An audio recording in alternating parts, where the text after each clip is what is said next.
Perfect. Thank you, Megan. Can you hear me properly? I certainly can. Okay, fantastic. Good evening, everyone. Thank you so much for having me, Megan, and the rest of the team at the Red Wheelbarrow. I'm very excited to be here and looking forward to sharing some poems with you guys. So, when I thought about how to curate the reading today, I struggled a little bit, but then I just went to something that was calling me and felt right. So for the past little while, I've been contemplating a lot on um, the divine feminine and womanhood. As someone who identifies as a woman, I've been contemplating that in this context, in other contexts, historically, spiritually, and all of that. So I thought, yeah, let me just carry on with that contemplation. So the first few poems, well, the first poem I'm going to read is about, the lineage and the type of women that I come from. And then I'll read a few poems about my mother, who obviously I come from, and the grandmothers that I come from, some that I've met in this realm and other realms. um, and then, yes, so hopefully it's an enjoyable journey. And yeah, so please do comment in the chat. I know with these type of readings, it can feel like I'm just talking to myself. So if you are either putting emojis or you putting a thumbs up, just so that I know there are people out there. Um, all right, so this first poem is called um, Perfect. Thank you, Jenna. So the first poem is called Inheritance, and it speaks about the type of women that I come from, the divine feminine, and its complexities and layers. There was an abiding marathon where I come from. No end to hear from. Running is my inheritance. Every woman ablaze in avoidance, fear and lava glazing wombs that give birth to more flames. Daughters, wild and burning. The fear is the eruption of emotions will engulf everything. The truth, however, is certain things only grow through layers of ash. Running is my inheritance. I'm headed back to feel and be fire. That poem was important to me because a lot of the times when we talk about the divine feminine,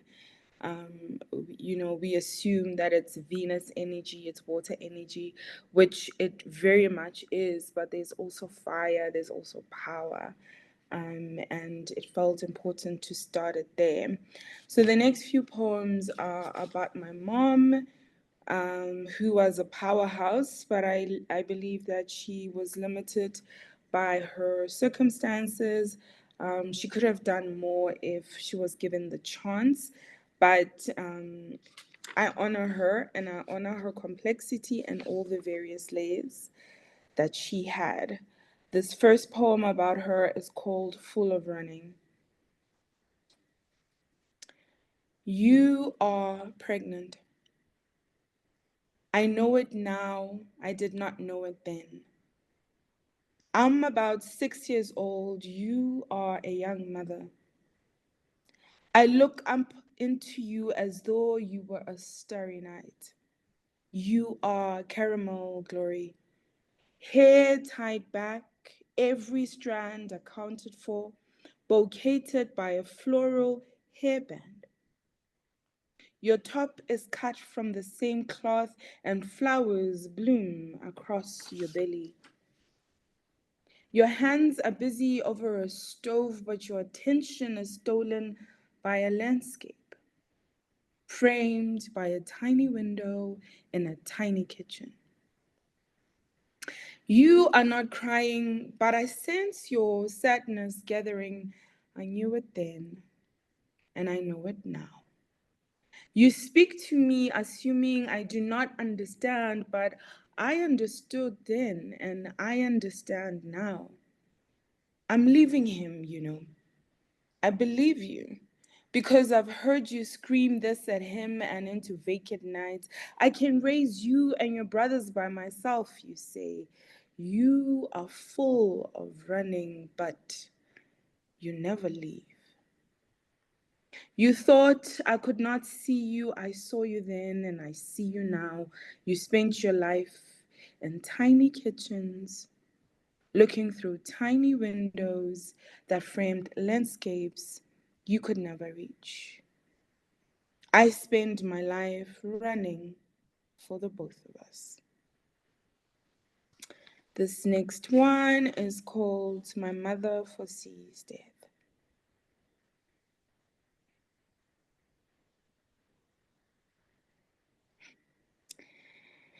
My mother foresees death.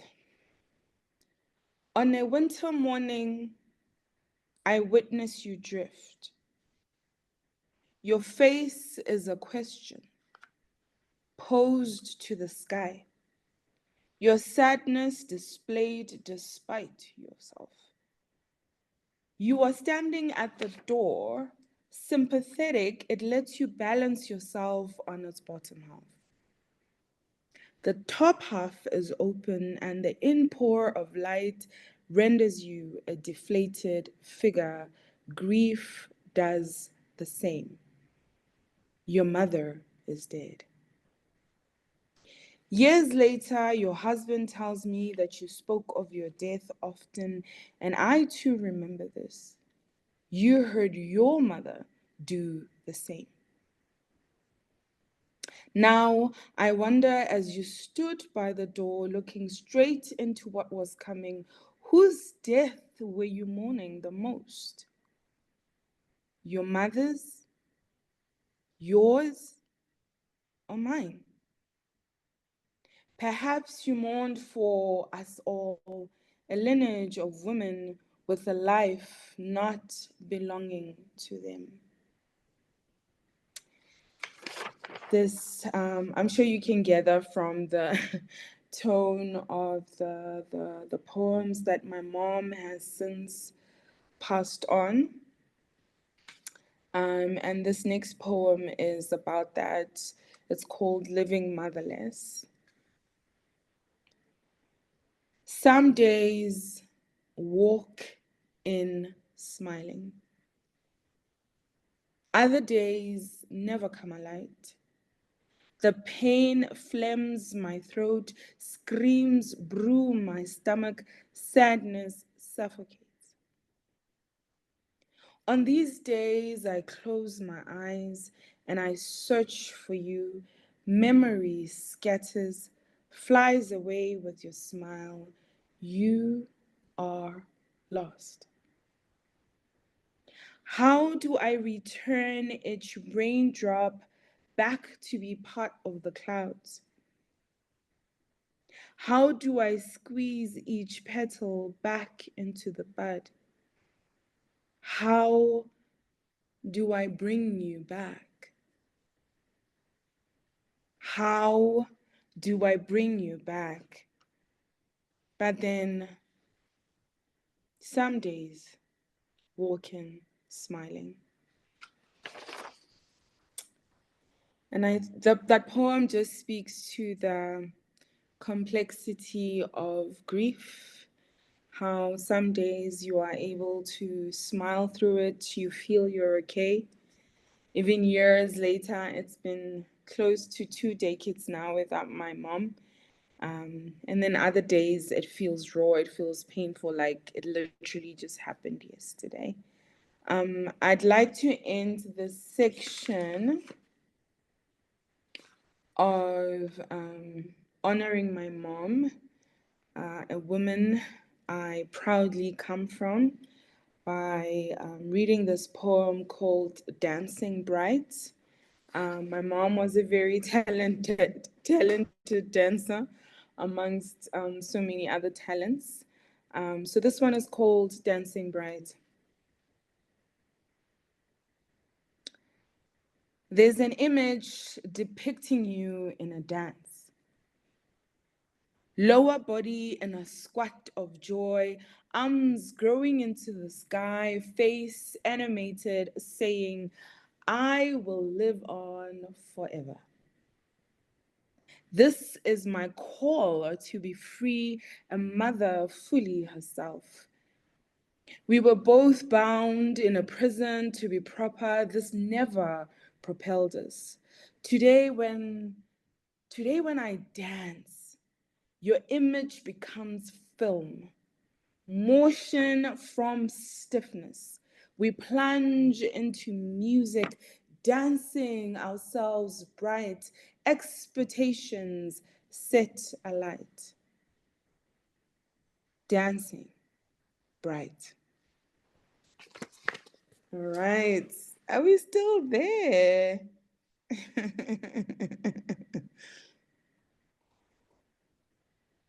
Thanks, Tamron, Georgia, Yannick. Okay.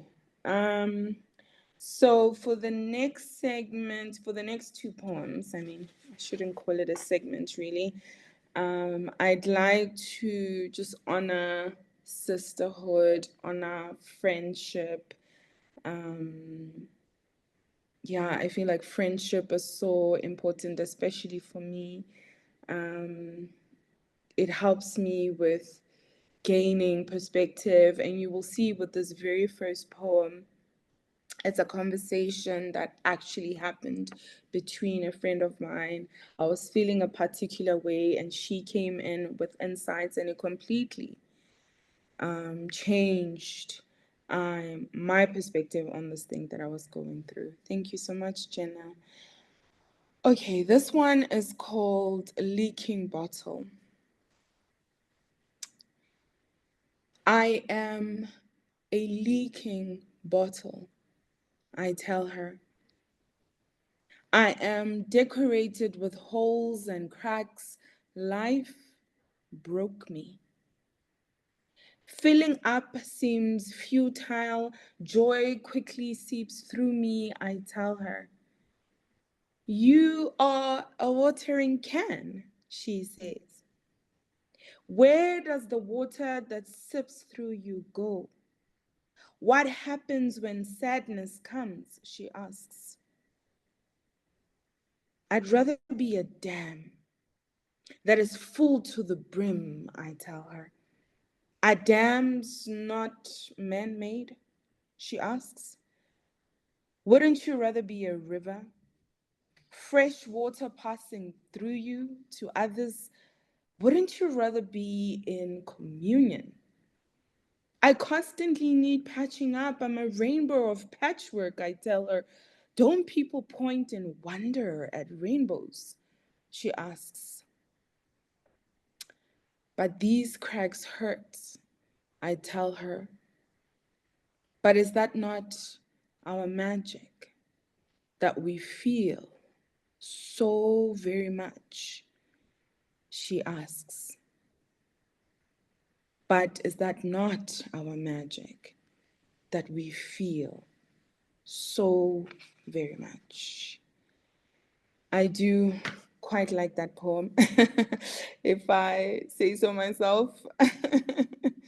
um, the next one is called Soulmates, and it just honors the beautiful women in my life who've seen me through so many versions of myself, through so many what feels like lifetimes now, through loss, through challenges, through joy, through triumph, and it's a bit of a long one, but I hope you will bear with me as I honor these people who've meant so much in my life.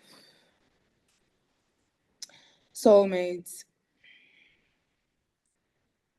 I have a soulmate I've been loving since we were 16.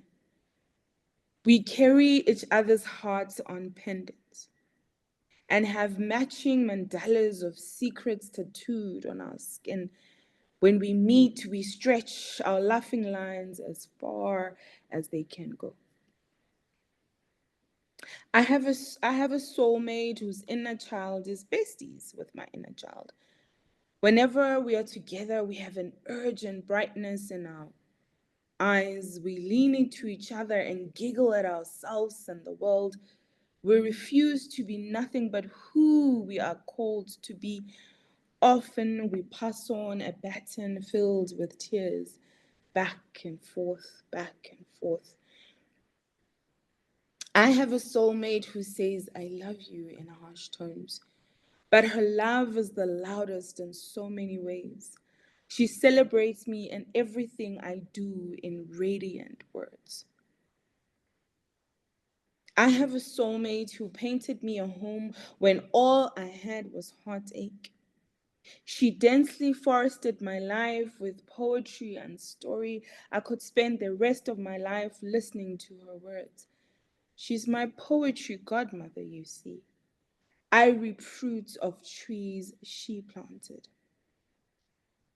I have a soulmate whose kindness grows wildly in her eyes, a place for me to escape to when the world gets too cruel. On a quiet night, I can hear her wishing everything meant for me reaches me. I have a soulmate who would rather live on a mountaintop. Each of her silver strands are curled up in story. We often read each other poetry, and if she could give everything to everyone, she would.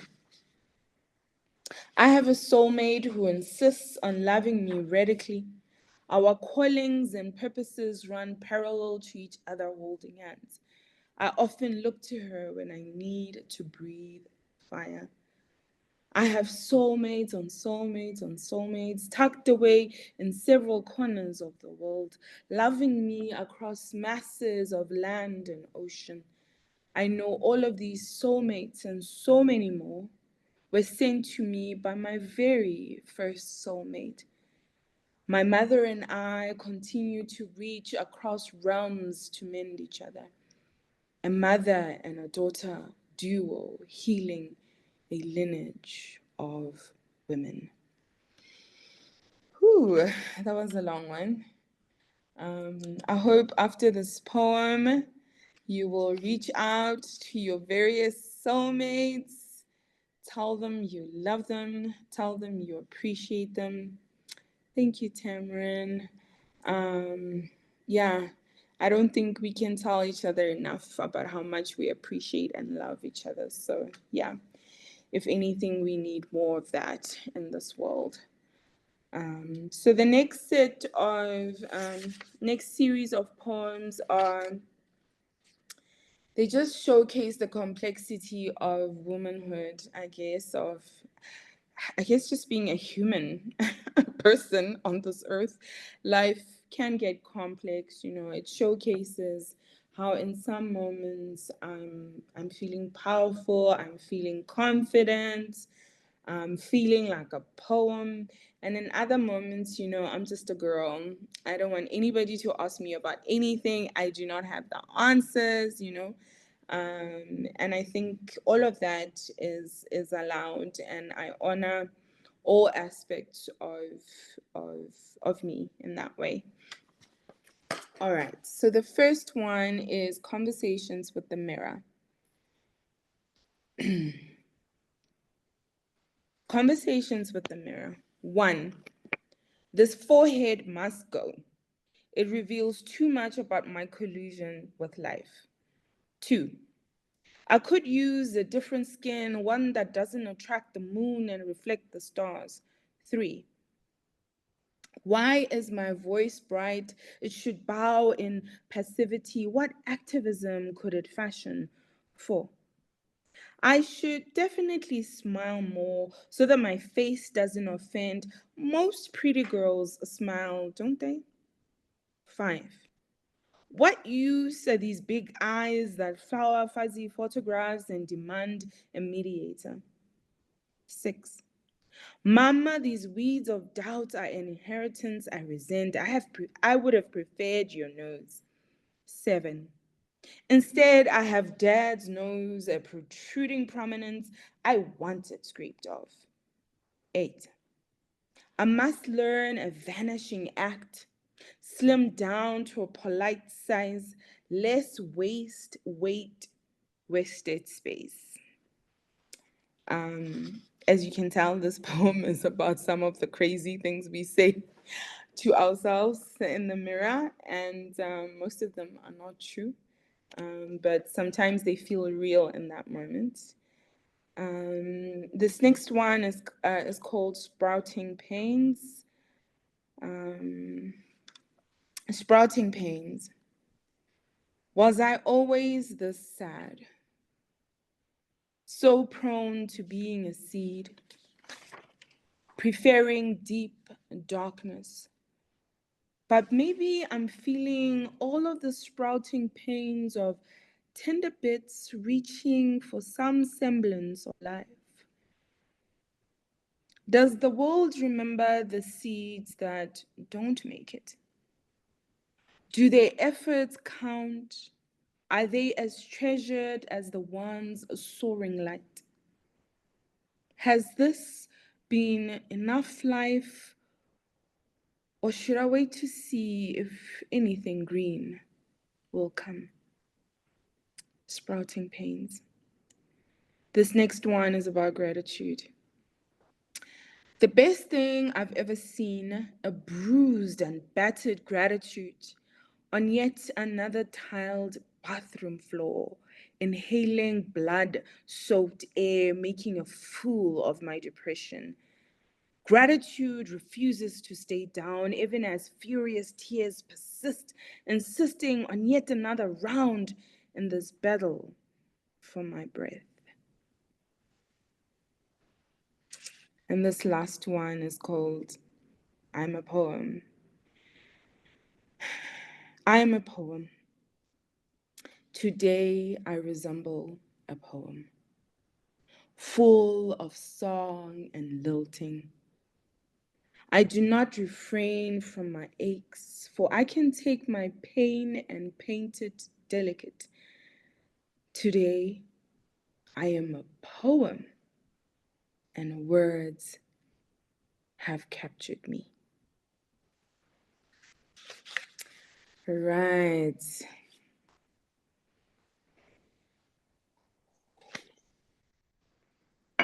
Thank you, lovely. Linda, have you come to the end? I hope you haven't. Oh, I have how many poems? I have 3 more poems. Is that okay? Yes, definitely. Please carry on. Okay, fantastic. Um, I should have been clearer. That was the last poem in that particular segment. So these next 3 poems are about honoring the grandmothers that I come from. Having been on my spiritual journey, I've really come to know them and I have come to appreciate their journey. And so these poems just honor that. Okay.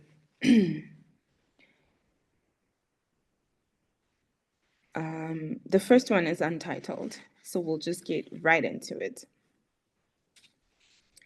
I do not know how to write about this, how to explain that this is something medicine cannot fix. These ticks of my body cannot be heard by white coats and their stethoscopes. It is beyond their scope. They will not understand that my body breakdowns are bridges. I need to cross over, but I have not heeded. So my body became a screaming question mark. Do you hear us? They asked. I hear you now, people of old, those who've made a religion of insistence. But how do I write about crying sorrows older than me, being pressed down by emotions that you delegated for me to deal with. I called it depression and anxiety for a long time, and it surely was. But there must be other words for this collection of afflictions. Science's pills help to drill through some of the feelings. Other seasons are certainly streaming in now. But the medicine I need the most needs to be fetched from 4 grandmothers ago. It is the only way to feed a hunger that is 400 years old. The only way to write through it. The only way is to write through it. So here I am, writing. There are words, there are ways to write about this. Yeah, struggled a little bit with that one. I feel like I went elsewhere, but we're still here. Okay. This next one is called The Genes Are Remembering. The genes are remembering. They are remembering bodies of nature that speak of God. A God from a time before they brought the Bible to us. A God glad to be mother and father. The genes are remembering. They are remembering community, the type that convened in time of crisis and carousing, the type that danced on drums, the type that made altars in remembrance, the type that were high in spirits. The genes are remembering. They are remembering God-imbued purposes, the type that magnetizes us to this earth, our reason for being here. We are just whispers from the divine. The genes are remembering. They are remembering the power of being a woman. Women who speak to the moon and constellations. Women who rise from the ocean and give birth to worlds. Women who are both tender and spear, both rain and thunder. The genes are remembering.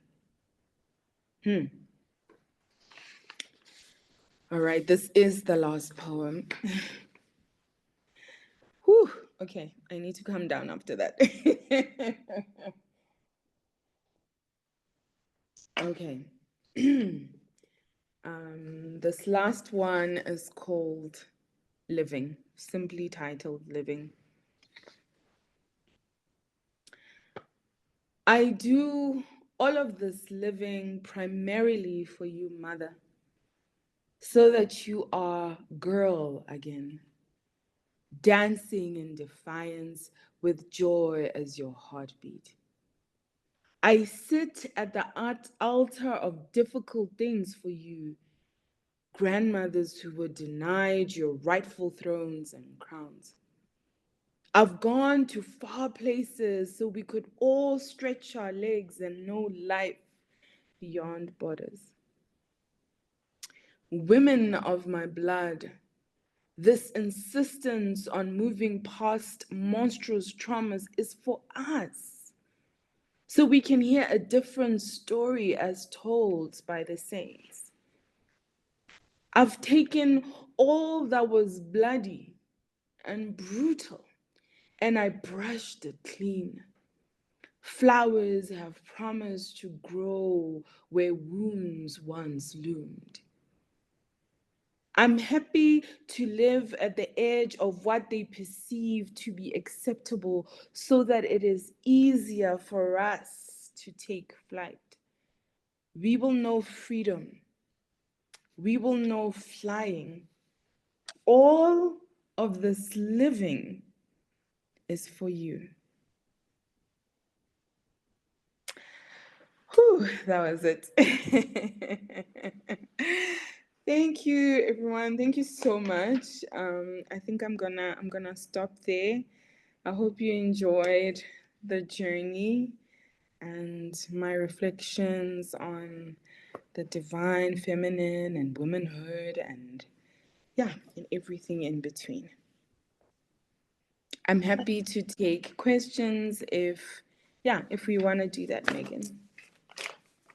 Thank you very, very much. That was such a wonderful reading, and you've, I think, left us hungry for more.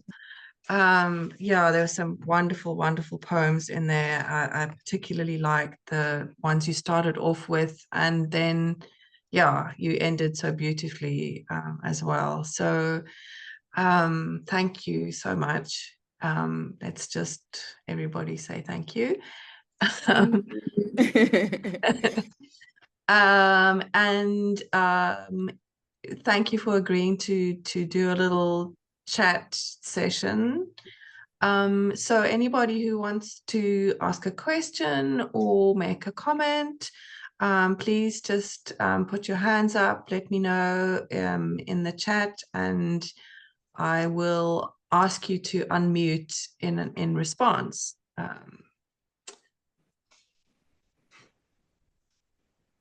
Please don't be shy. It would be lovely if people, okay, let me lead by example. So I'm turning my video on. Sorry, I meant to do that earlier. Yeah, it would be lovely if other people could turn theirs on if they think their Wi-Fi or whatever will handle it.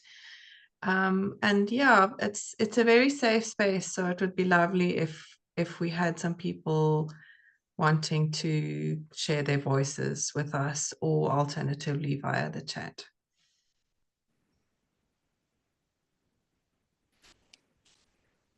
While we wait, is it okay if I share in the chat a workshop that I'm running at the end of August? I know we're not supposed to do links, but can I share a link? Yes, you can. I'm just going to pause. And no, I'm not going to pause the recording. I see Francis is wanting to say something. Yes. So, yes. Oh, okay. The video should not be. Let me just try and sort that out. The video should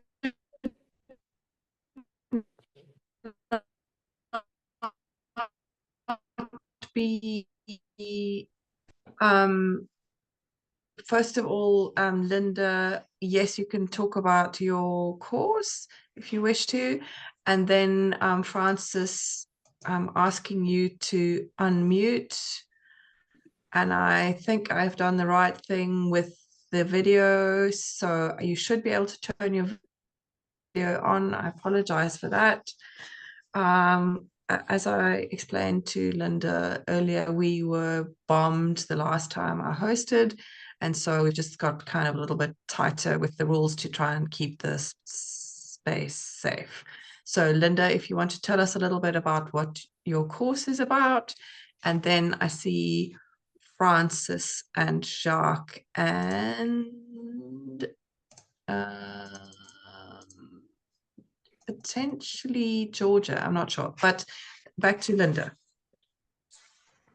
Thanks, Megan. I've shared a link in the chat so people can check it out if they are keen.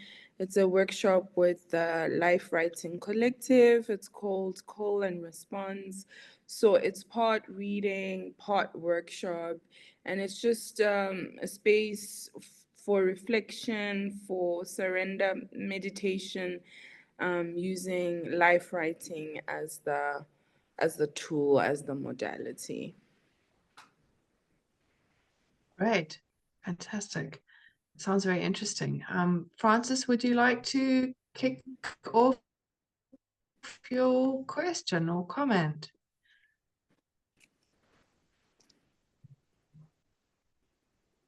We are not hearing you, Francis, I'm afraid.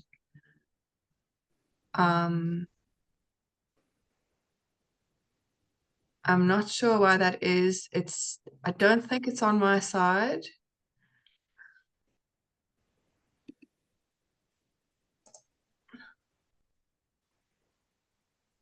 Try talking to us again, Francis, if you can. No, it's still not working. Jacques, I'm going to ask you to unmute yourself. screen reader control panel. I don't think that worked. Okay, I'm hearing somebody. So if we can't have Francis because we're struggling with tech, can we have Jacques? Jacques, over to you. Oops, you're still muted, so you have to unmute yourself. Oh, dear me.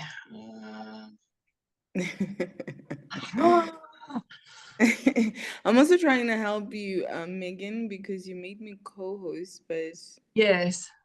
So I've allowed people to unmute themselves, so there should be a pop-up, I think, that comes up that asks you to unmute.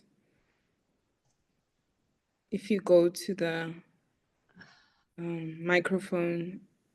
Yeah, it is unmuted now. Oh, perfect. awesome. Please go ahead.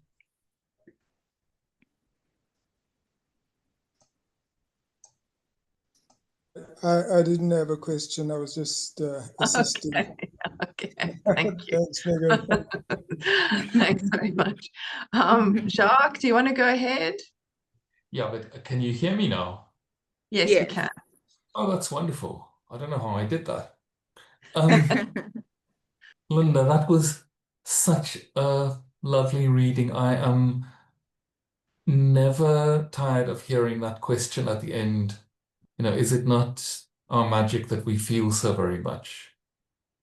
Yes. I'm always, I always, whenever I'm at a place where you read that, I always think I'm going to, you know, I'm going to have a, I'm going to dissolve. I'm going to be so moved. I mean, who's going to put me back together again? Oh, Jacques, thank you so much. That means so much to me. So my question is this.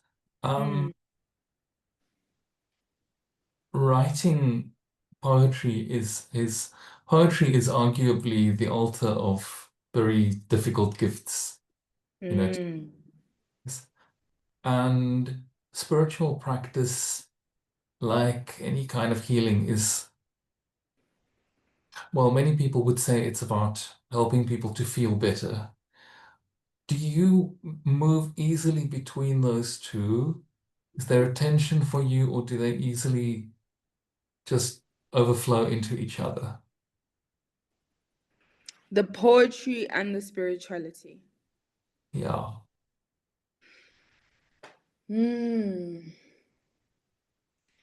I don't know if I would describe it as easily. Yeah, they for sure overlap. I mean, when I first started writing, I wasn't even considering it as part of my spirituality. But then I found more and more as I delve deeper into my own spirituality that writing was was a modality that came easily to me to be able to process heavy emotions, big emotions. Writing was the thing for me. So even when I got to a point where I was delving deeper into my spirituality, it just came naturally, I guess, for me to take pen and paper as a way of processing. And it's interesting how now spirit uses the very same writing to be able to speak to me. Yeah, so I don't know what came first actually. The writing, the spirituality, yeah, it's all very intertwined, and I'm grateful for both. Oh, that's lovely. Thank you. Thank you, Jacques. Thank you so much for insisting on this. I really appreciate it.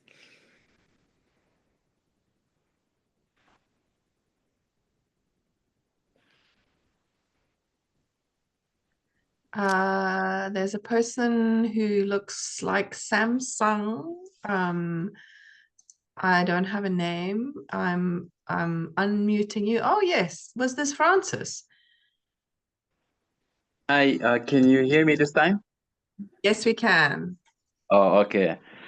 So I had to switch devices so that I can be heard. Okay, so thank you for giving me the opportunity to ask my question. Linda, thank you for your beautiful poems. As I didn't want you to stop reading. You know, it's poems have left us with that hunger and the thirst. You know, wish you could continue. So nice. Yeah, very soothing, if I can put it that way. Yeah, Oh, so thank you. yeah, I think the last time I heard you reading poems was I think 10 years or 12 years back in Cape Town book launch. Yeah, it Oh was my. yeah, that was before you went to the UK, I think. Yeah. So Oh, that, wow. Do we know that's each how. other? Well, we've met at a book launch couple of times, you know, with Malika and Provu, and there was, you know, most Yes. of the time when you be there, yeah, yeah. I've actually personally met you. I've spoken to you, but I think it's been so long that you wouldn't remember again. Yeah, Nice to see you. yeah. I always love your poems. Your poems are just so beautiful. Even now, I follow you on Instagram. Yeah, I always follow you on Instagram.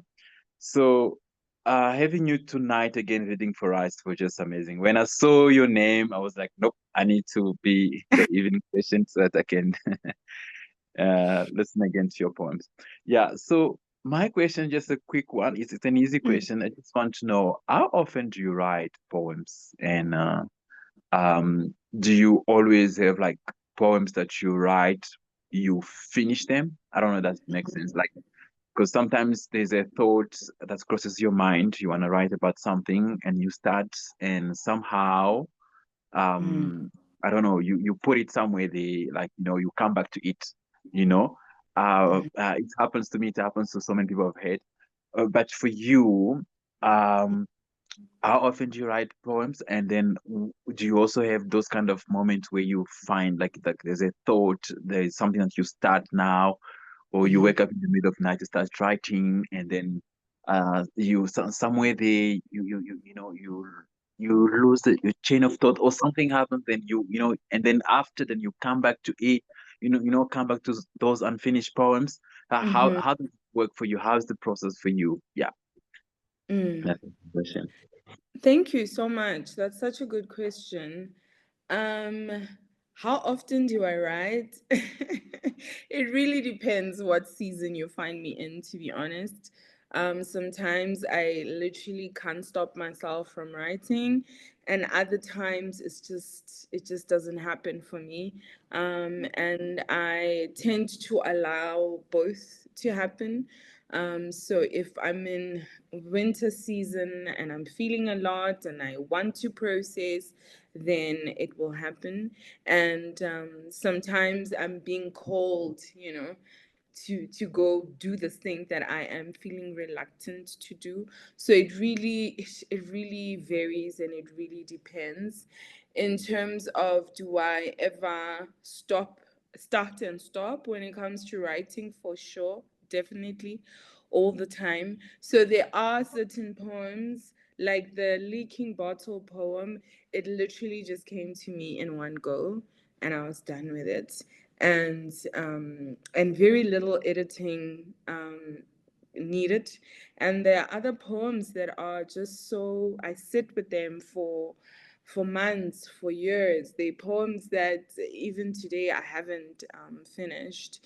Um, yeah, but like I was saying, I allow for all types to occur when I'm writing. It's I try not to make it about me, but the poem and what it wants in that moment. Thank you so much for being here and for your question. I really appreciate it. Awesome. Awesome. Thank you so much for the answer. Perfect. Have we taken up too much time, Megan? No, we're Or doing fine. We're doing okay. fine. If there's anybody else who would like to make a comment or ask a question, um, I just take the opportunity of kind of slipping in what I was thinking of. I thought I thought it was really interesting that you talked about fire. Was that right? And you were saying people think that feminine energy is all about the water and the kind of smooth things and whatever, and you wanted to emphasize the fire. And I thought that was it was a really interesting, strong kind of picture. And I also thought it was interesting your use of the word running. So I mean, it's running, like running around the block, but it's also running from things and running to things. And I just maybe wondered if you could, I don't know, talk about the running bit, and how you kind of, not how you do it. I mean, obviously you do it because you're a poet, but it's great that you have such interesting, active, powerful, strong words that you're using for the feminine kind of identity and lineage that you're exploring. That's such a good question. Thank you. So with the running, I guess the running came because I was running away from something, you know. And I recognized the type of, you know, this type of running from my mother. And I feel like the first time I used running in a poem and the idea of running from something, you know, you are full of running, but you never leave, is literally that, like wanting to leave a situation, but you can't. And then I started exploring the idea of what is it that I am running for or I am running towards, you know. And it became such a strong theme in this particular exploration of what is it that you're running from. And a lot of the times I realized that I was actually just running away from myself. And my mother did that, the women before my mother did that as well. And it was really running from this life that doesn't always belong to us, you know. And when you have some type of spiritual calling, you know, sometimes you don't want to do it, and therefore you run, and then it creates this whole inheritance, because the running is then passed on from one generation to the other. So yeah, so I think it started from that reflection, seeing my mother in that state, and then using it as a point of reflection for other aspects of my life. Brilliant.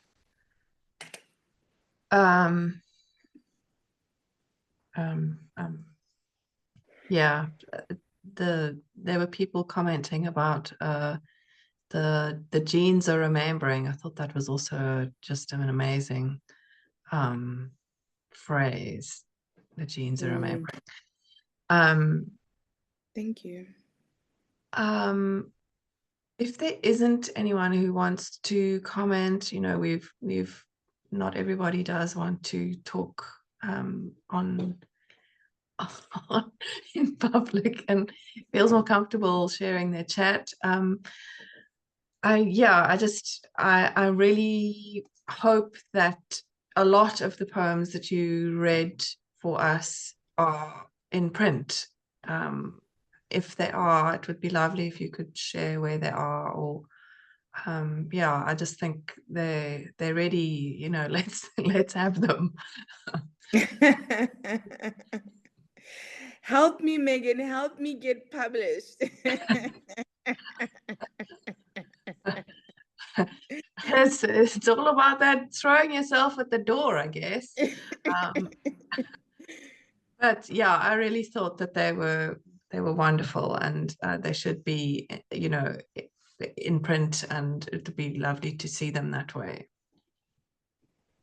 Thank you so much. Yes, I am I am hoping one of these days I'll get published, but I do have some published on websites and in various anthologies, so I can definitely share those.